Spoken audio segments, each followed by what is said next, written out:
到马昨暝伫清北溪的寿天宫自驾，上辛苦的就是担这个香担的队伍，因爱轮流担33公斤重的香担，搁爱行山路，负担是真大。平均一个人担5分钟到10分钟就爱换人。担最后一段路，这位女送，把这个香担送入寿天宫的瞬间，是流下目屎，总算是完成马祖高中的任务。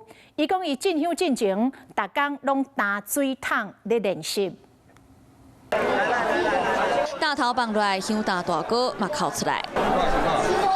目屎内底有各种情绪，伊担香担地马祖的乱叫，行向南投清北溪的山脚，一般的路就咧恶行，搁较是爬脚，而且经过头的担是真重，因为两个香担拢总伫尾33公斤。压力很大，去扛香担，内底是即道报名30几万人的期待甲信任拢伫内底呢。记者甲找到伊笑讲，为着缀乱叫，也未挂香进前，伊逐工伫咧处理，是安尼咧练习。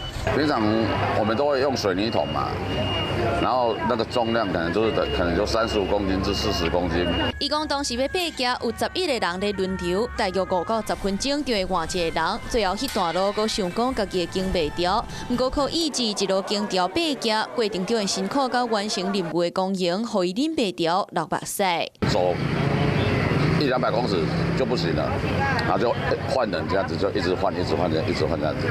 伫八卦山清北溪的寿天宫，海拔430公尺，为中华殿中爬山的路程短短2公里，就升悬伫要400公尺，路是真惊。不过为马祖服务的心情，互因唔惊忝。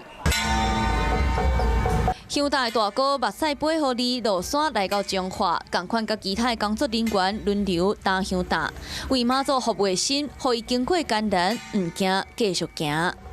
Hello， 我是蒋欣梅。想要抢先掌握最及时的新闻资讯吗？赶快订阅、按赞、开启小铃铛，锁定华视新闻 YouTube 频道。